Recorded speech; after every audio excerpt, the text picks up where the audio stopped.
A very, very warm welcome. I've got a big smile on my face. This is the first time since the waterfall war that I've been able to get into my garden. It's not raining. It's freezing cold, so me wearing a t-shirt and just a jacket is a little bit on the edge. But I'm here in the garden and I've really missed being out here. As you know, I have so many projects that I've got going on in the garden at the moment. I am going to try and film as much as I can because, like I said, it's a break in the rain. There was a break yesterday morning, so I managed to get to the plot. But this morning it says no rain all day. However, there's always a however with me, isn't there? However, my neighbour is having new windows put in and this is day 2. So I'm hoping it's going to finish up by lunchtime. Fingers crossed, because it's extremely noisy. So if it starts up again, I am going to have to just do a voiceover in areas if I need to do a voiceover. So if it chops and changes, that's why. What else? I'm going to the garden centre tomorrow, so I'm hoping to pick up some jazzy potatoes. I've got all my other potatoes, but jazzy I've not been able to pick up yet, so hopefully I'll be able to pick up those and possibly some other little bits and pieces. I'm on the lookout for some calabrese because I haven't sown any yet, which means I'm probably going to be a bit behind and they might end up bolting before I get a decent head on them. So I am looking out for some calabrese just to keep in the greenhouse until they're ready to go out. And like I said, I've got lots of things that I have bought for the garden that I am sure you'll be really interested in and probably just as excited as me, because as you know, I'm a prolific buyer. So anyway, so if you are new to my garden videos, my name is Claire. I have a home in Wiltshire. I also have an allotment plot in Wiltshire. And yeah, it's been a project over the last, well, not quite a year. End of March marks a year since I decided to start growing in my own garden. I always had little pots and bits and pieces around the garden, but within the last year I've had a lot of trauma, so I've managed to put all of that energy and all of that sadness into creating a garden that is going to hopefully this year produce lots of flowers, lots of vegetables. I had lots of vegetables last year, but more because I'm more experienced now. And I'm hoping to build an area where I can sit and enjoy what I have done, as opposed to coming out and just doing job after job after job all through the summer. I feel like I lost last summer because I was so busy creating the area that I wanted. Yes, so welcome, and if you haven't seen one of my garden videos in a while, welcome back, and thank you very much to anyone who is subscribing. And if you've not subscribed and you like my videos or want to see some of the other videos that I put out, hit that subscribe button. It's completely free. It really helps my small channel. And share, comment, anything like that, because I love to interact with you guys. It's part of my highlight of my week. I'm looking through all of my subscribers and the comments that they make, and positive and negative, because like I said, I'm new to all of this. I hold my hands up and say sometimes I may get it wrong. I am not a teaching video. I am a come along, see what I'm doing, see what I'm up to in my home garden, and hopefully influence you guys into creating a beautiful garden for yourself.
I thought I would show you the front garden. The spring flowers are coming through absolutely lovely. However, not fast enough for my liking. I like to look out my window and see some beautiful flowers. So I did pop to the shop. These were from Aldi, and I just picked up just a couple to fill the gaps where a few spring bulbs haven't come through. I have a mixture, if you can see just in the background there, of the winter out as well. So I do need to, in the next couple of weeks, pop the winter plants away in the garden until next winter. And then I will put some more spring flowers out. I've got a planter that's going to go in front of that main window. So I've got something to replace it. It's just a case of where am I going to put my holly bushes and my Christmas tree until next winter. My paw decoration broke there. I love that little caterpillar, so I'll have to pick up another one. And I noticed that my purple flower there has not only lost its colour, but half of the paint on it. So I will be painting that one this spring as well. So just looking for a spot here to put that final little flower, and I did manage to find one in the middle, making sure there was no bulbs there that was ready to come through. The front garden didn't take a lot of work. It was just putting a little bit of colour into the front garden. A lot of the big jobs I'm going to be doing in the front garden is mainly going to be at the end of March, beginning of April. Back into the back garden to get down and dirty and stoned. This area here of my garden is changing. So it was fit for purpose. The 2 raised beds that I have here, these are staying. What is going to change is I am going to be putting a tree, possibly 2 here if there's space. So I am going to go up this way and down, which is going to require more tarp and stones. So probably the last lot of stones that I've got left, that is what's going here. And then I have got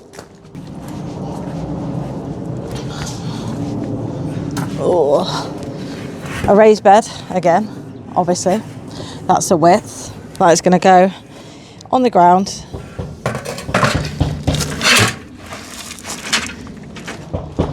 On here, so I'm going to clear the stones away from here so the tree can grow down into the ground and root into the ground, just to give it its best possible chance. I've got some liquid fertilizer I'm going to be putting in as well. It is going to be a Bramley apple that's going to go here.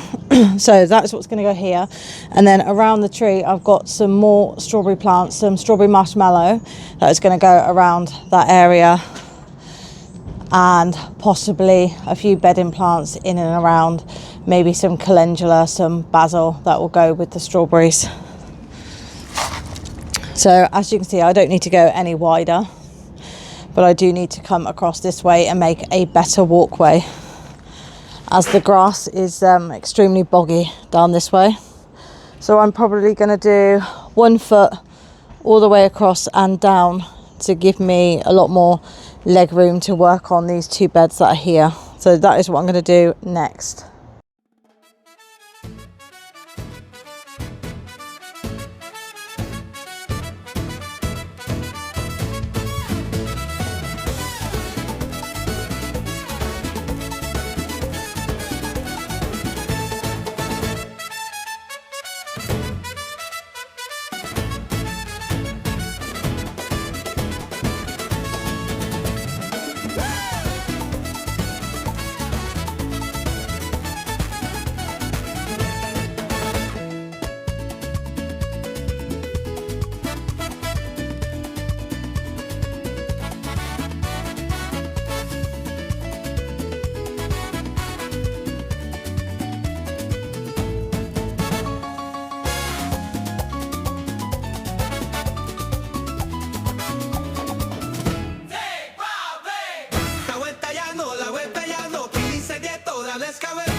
that is some topsoil in there, and now I'm going to add chicken pellets.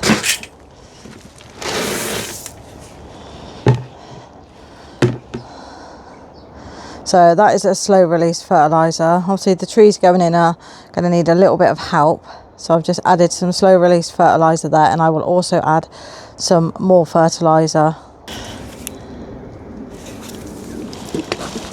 So this is what I am putting in. I am not putting it in a watering can. This is rainwater in here. This is what I've been soaking the trees in. So this is 2 cupfuls. I'm going to do 2.5 because it's more than a watering can.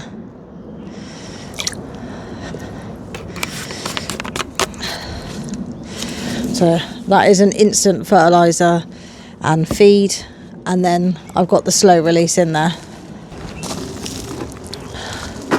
So I'm just going to add a little bit more topsoil on top of the chicken fertiliser.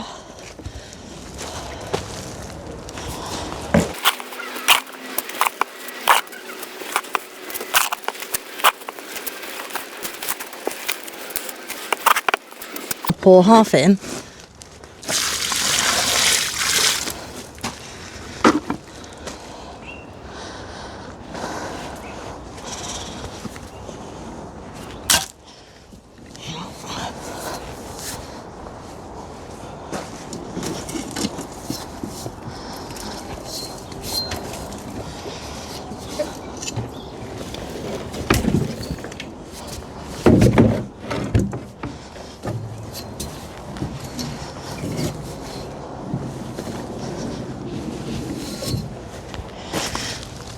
Okay, so that's 1 full wheelbarrow.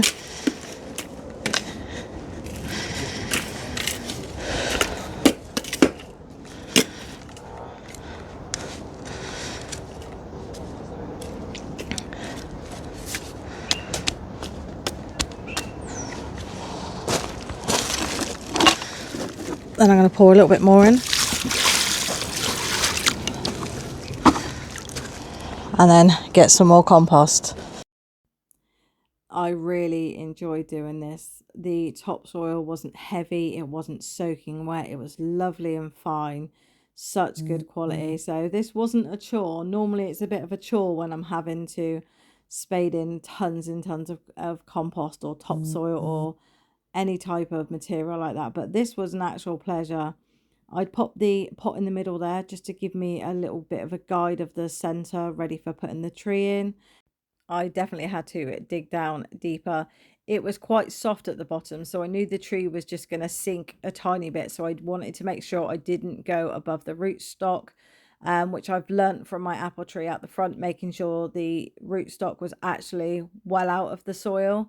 Because once you add the rest of your topsoil and then your chip-ins and anything else that you're going to put in there, it does raise up quite a lot. And as you can see, as I'm putting it down here, it is actually moving down with me. I also popped a stick in as well. I will probably use a metal pole, but they haven't arrived, so I used a stick for now, just to make sure if we had strong winds, the tree had a little bit of support until I could get my metal rods, which probably won't look fantastic, but they will go in a lot further than the sticks. So that is what I'm actually going to put in place. I popped in 4 of the strawberry marshmallows. They are very prolific and they give a really, really good yield. So I didn't want to overcrowd the tree area. So I've got a 10 pack, but there was actually 11 in there, which is bonus. You always love a freebie. So I popped 4 in there, and obviously I had another tree, so another 4 went in there, and the other 2 I just popped into the strawberry bed where I had a bit of space where a couple of the strawberry plants didn't last over the winter because they were new in. The chip-ins that have gone on top there you saw were absolutely lovely and fresh. So I was really, really pleased with that Bramley apple. And I can't wait to start picking apples off of that next year for apple pies and apple crumbles and things like that.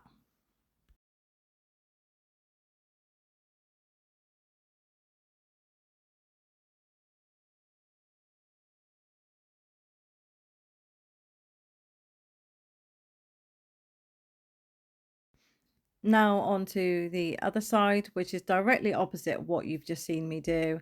making sure that I've got tarp down this area.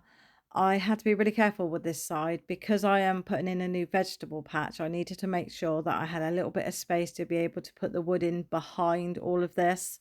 So I was being extra careful. So it's not particularly tidy on this side, but it's kind of 95% there. I will finish tidying it up once I put all of the edging up and I've got the vegetable patch in, which will be the next project that I'm doing.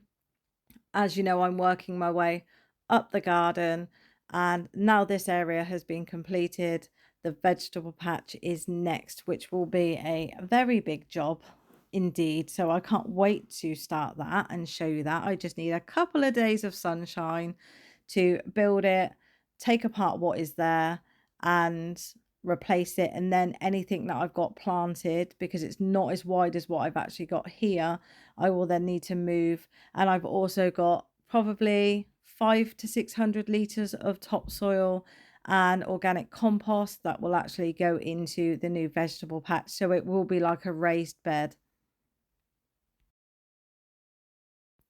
The footage here doesn't show it very well, but that side of my garden where I'm currently stood is sloped down towards the path, which meant when I put the round raised bed there, there was quite a gap underneath it. So I had to do a little bit of jigging around to make sure that when I filled the round raised bed, that all of the soil wasn't going to come out underneath. So that was a bit of a pain, and I'm probably going to have the same problem when I put in the vegetable patch as well, so I need to bear that in mind. So I was originally going to go right up to the edge of the path, but I'm thinking because of that issue I may come back just a little bit in line with the new round raised bed. That way I've got a really good line going all the way down the garden before you get to the path. And also, you know, if I've got anything quite wide that I need to get up and down my main path, I don't want to be crashing into things and ruining things by doing that. So I had to bear that in mind. And the area where I'm stood now, nightmare, completely flooded, so bad. And that is where my tomatoes are going to be going. So I had to bear in mind as well when I was planning the vegetable patch to bring that in just slightly. So when I had the tomatoes there, they weren't going to go into the flooded ground. And I will be adding topsoil as well to that area just to bulk up anything that's there to stop it from flooding when the tomatoes are in.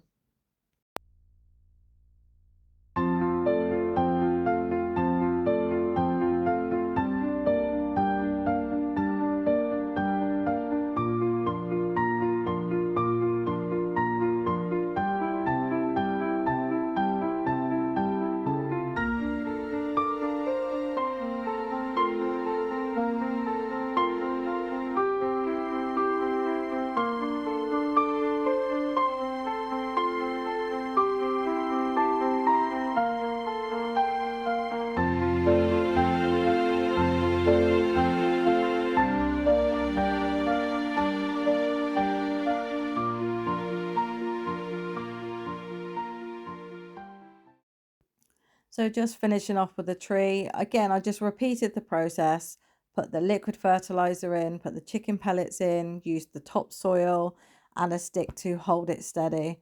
I thought what works for one will certainly work for the other. And then that is rainwater. It's not fresh water from the supermarket. I use those bottles to collect the rainwater because it's easier sometimes to move those around. So it was at this point it started to rain quite heavily. So I thought I will do one of the greenhouse jobs, and please do not swear or shout at me for the state of my greenhouse or the fact that I kept putting my ass in front of the camera. The greenhouse was a mess. I'd not long bought some bits and pieces, so there was quite a bit of stuff there. So I really did need to give it a tidy. But that was not on the agenda. That's an indoor job when it rains. So what I'd done here is I'd bought the wrong size cover for my greenhouse.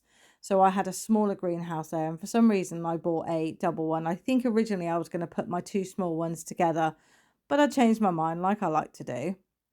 So I had to give the greenhouse a little bit of a tidy, take that large cover off. So I will probably buy a frame for a larger greenhouse at some point, or maybe put in the summer or the springtime, put the two greenhouses together outside when I start to harden off a lot of what's in the greenhouse. It might have even been for that reason. You never know with me. So I did buy a smaller one and a clear one So I just swapped them over while I was waiting for the rain to stop. So with that being the third apple tree on my property, I promise I will definitely stop buying trees now, because I've got a apple tree that is 15 years old, and then I bought the Braeburn, which I'm doing currently, and the Bramley, which you saw me put in just a bit earlier in this video. I also have two fig trees that are 2 years old, that are new to the garden, that will be going in up against the waterfall wall this year. And I have a cherry tree as well, which will be going on the fence the opposite side, and I will espalier the cherry tree because it's very young and the branches are very pliable at the moment. So that is where I'm putting them. So no more trees. I have no more room for trees. It is time to finish off that area with the stones. So I got my boy doing the stones again because my back has not fully recovered from doing the waterfall wall yet. I'm still massively struggling with that. I am almost out of stones. I don't think I'll have fully the amount that I need, so I may have to order a smaller bag for the rest of the garden, or maybe use bark instead. But yeah, so no, I was cracking on with this side. These stones were really clean because they were at the bottom of the bag, so they hadn't had any water on them whatsoever. So I had plenty, as you can see, and I didn't go right around the round raised bed because, again, I'm doing the vegetable patch and I didn't want to lose stones down a hole when I had very few stones left. But I was really, really pleased with the sides. I measured them all out. They were exactly the same size both ways. Now, I have been quite brutal and removed a lot of my grass area, but there is only one dog left, and she doesn't really like to use the grass. She literally hops on, goes to the toilet and hops straight back off again. And because of the flooding and the amount of rain, I need to think about the future if we continue to get really wet winters like this. Okay, so that is the Braeburn apple there. And in the bottom is 4 strawberry marshmallow plants, bare root, all of them, with my new round raised bed. So what I have tried to create is a pathway through here, and I have widened this path so I can come across and get onto everything a lot easier. And then that is the other tree. That's a Bramley apple tree, again in a matching round bed. So this looks much better because these two beds are matching and that one isn't. So I think what I'm going to do is order another pack of beds of that size but in the darker colour, and then I'm hoping I can just do a lift and a straight swap, or possibly spray paint it, or I could just leave it and not be so worried about it, shall we say. So now I've got a pathway going all the way up in grass, massively reduced the grass because of the flooding on the grass, into this area here, and I've stopped here because this bed here is being replaced and a new one is being built, and it's not going to come this far, so it's not going to come to here, it's going to come back. It's going to allow a strip for the tomato plants to be put in, and then this bit here going all the way up will be stoned, and this path will continue up to the top where everything will join, so I shouldn't need to walk on the grass at all. I have just topped these beds up a little bit, but they will need another top up. But I have got lots of new growth since popping everything in. So that mushroom compost is doing its stuff already. And this clematis is absolutely thriving. It's looking for something to hold on to, so I do need to get the rope up. But first I'd really like to be able to stain the fence. And then here, and then this one is doing absolutely amazing since I popped it in. Look at all of that new growth. I just gave this bed a little turn, making sure that mushroom compost is well established in with the soil that's already in there, with some spring bulbs starting to come through. Just in there, there's a few coming in there, and we've got some dafts that are coming up. They are patio dafts, so yeah, so it's looking good. Nothing looks like it's in the middle, but I have got bulbs in there, and there should be some lilies in there too. Let's take you back round.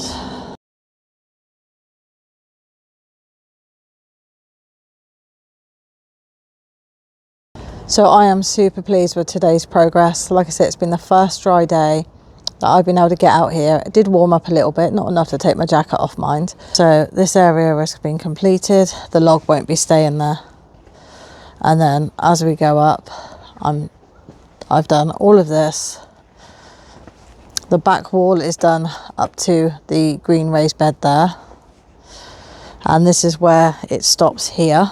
So that is the next project, getting the new vegetable garden built and put in, but that's a 2-day job.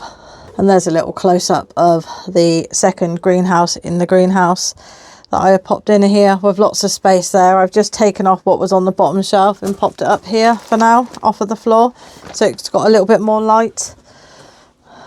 So that's just a little look of how everything's going in here. That's my cauliflowers. Then up there I've got spinach and cabbage, and then more cabbages there, and some kale and some herbs over here. And I've got some beetroot growing here and some lettuce growing. And these are, what are these? I forgot what these are. Oh, cornflowers. These are my cornflowers. So they'll be going in the bird area as well. So I'll have some low coverage and some higher coverage. And these are my Spanish onions. Broad beans, I think they speak for themselves. So it has been a while since I did a garden video, and I am exhausted from it because it has been a while and there's been a lot to do, but I'm really glad I've got the progress done that I've got done. My son helped me by doing the wheelbarrow today, because that was not happening for me today. Some days are better than others, and today was a no day. And I've got London, like I said, in a couple of days, so I don't want to completely do myself in, so then I can't walk around London for 2 days. So looking at the weather forecast, it looks like we are in for some warmer days, less rain over the next 15 days. So I'm hoping to get back out here and get back on it, because I desperately want to get my vegetable patch done. So thank you very much for watching. I massively appreciate it. Please like, share, comment, tell your friends and anyone else, your family, about my channel. I'm a very small channel. I am just starting off, so it is much appreciated. So again, thank you.